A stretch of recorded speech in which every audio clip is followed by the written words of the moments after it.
It seems right that food has driven the rebirth of the old biscuit mill in Woodstock, Cape Town. It's also been the story of how 2011's Eat Out Chef of the Year, Luke Dale Roberts, has reinvented himself again.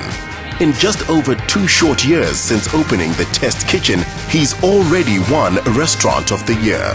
Congratulations on this. It's my first time here at the Test Kitchen. We started October 2010. I started with me, 2 chefs, 2 front of house and a barman, and we were serving 24 people. Now we've got 15 chefs, 20 people in the front of house, and we're serving 50 people. It's always been an exercise in developing food and flavour and the aesthetics of food as far as we can possibly take it. I don't think I've ever seen so many chefs in a kitchen, so it's quite a sensory experience, but it also must be intimidating for you. Diners love it. These days they want to see what's happening. They want to see the process behind what they're eating. And the chefs, you know, the first couple of days they're here, they're like, like that, I don't know what to do. But after a while they're totally confident with it, and they, you know, half of them are just chatting to the customers while they're working. Trained at one of the world's top 5 hotels, he's opened restaurants from Singapore to Constantia, and his trainees reap the benefits. All right, I've washed my hands. I'm now ready to taste. Good, good. Okay, I need you to do one small job for me first. So this is a semi-dried tomato. I want you to cut it into 4 like that. I'm going to start assembling this dish now. Need to go very quick. This is the burnt aubergine, so it's grilled over coals.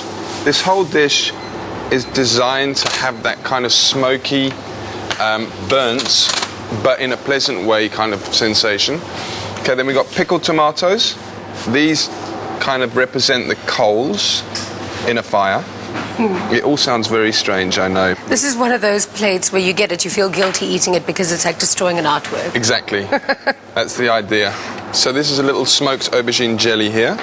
Okay, this is a little homemade cheese that we made with the goat's milk and the rennet. This is a black truffle. Not the chocolate variety. Okay, so obviously a fire, you've always got a little bit of black kind of embers in it as well. So just, I want that all to stick on there nicely. It's going to look like a little log that sits in the fire there.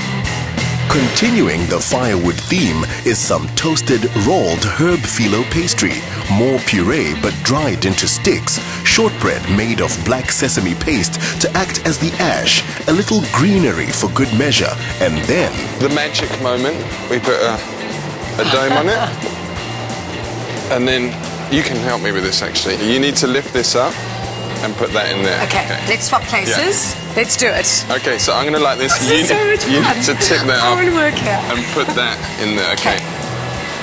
Okay, when it's full of smoke, pull it out. Oh, wow. There you go. So the fire's been on, it's all smoky, and then it comes to the table, and then you lift it off, and you have the smell of the fire and what's left in the fire.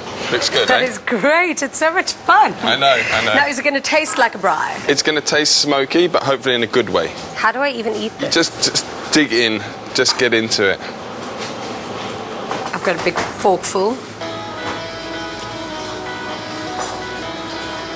How is it? But it's insanely good. There's a party going on in my mouth right now. That is so good. Fantastic. Not one to sit on his hands, Luke's opened another eatery. I started with a test kitchen that was there, in that space, and then I got hold of this space afterwards, which I put the potluck club in, which was just a kind of like a small 30-seat restaurant doing the whole sharing vibe and whatever. Whilst I was developing that, the landlord came to me and said, do you want to have that up there? And I said, no chance. The result is 6 months later, I'm up there. This 6-story heart of the old flour mill now hosts a chocolate factory and Luke's penthouse bistro. This is quite a special element of coming to the restaurant. It's stunning, and it's so cool the way it unfolds. As you're coming up, you got Table Mountain, you got the harbour that unfolds over there, and of course all of this is all on top of what was a grain silo. That is so amazing. And a full view of everything. Oh. It's stunning, and at night it's absolutely beautiful as well.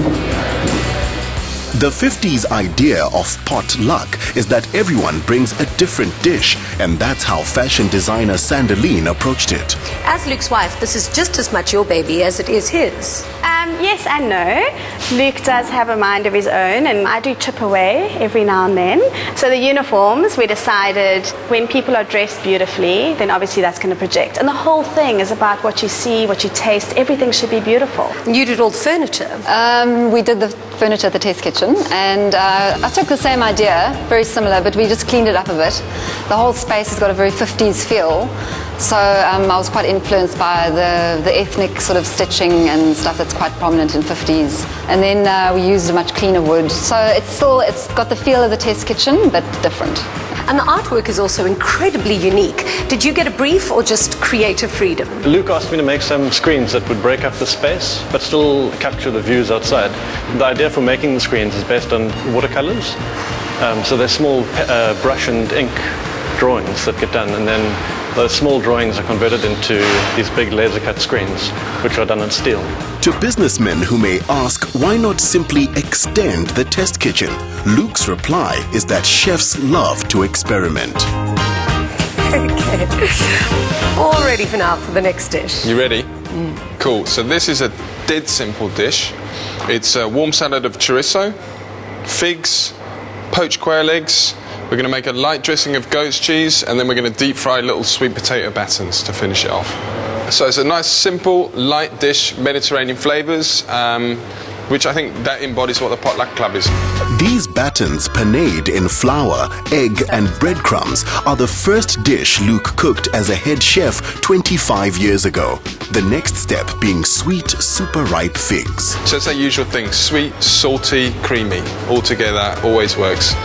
The quail eggs are poured into vinegar, then poached. The goat's cheese dressing includes white wine vinegar, Dijon mustard, egg and oil mixed into a texture close to mayonnaise. The figs are then fried, making them even sweeter. Most of the cooking you do really is about presentation. Absolutely. You eat, you know, that old adage, you eat with your eyes, is absolutely vital. But I mean, there's nothing worse than a dish that looks incredible but tastes bad. Yeah. So your first priority for me has got to be flavour, then second presentation. Based on what's freshest and most readily available, a variety of plates and dishes are passed around the table for tasting. No one has buyer's regret because everyone gets to try everything. Now that I've tested both kitchens, I can quite honestly say it takes a lot more than just potluck to have such a great success. It's been wonderful and delicious. Thank you. Cool. Cheers.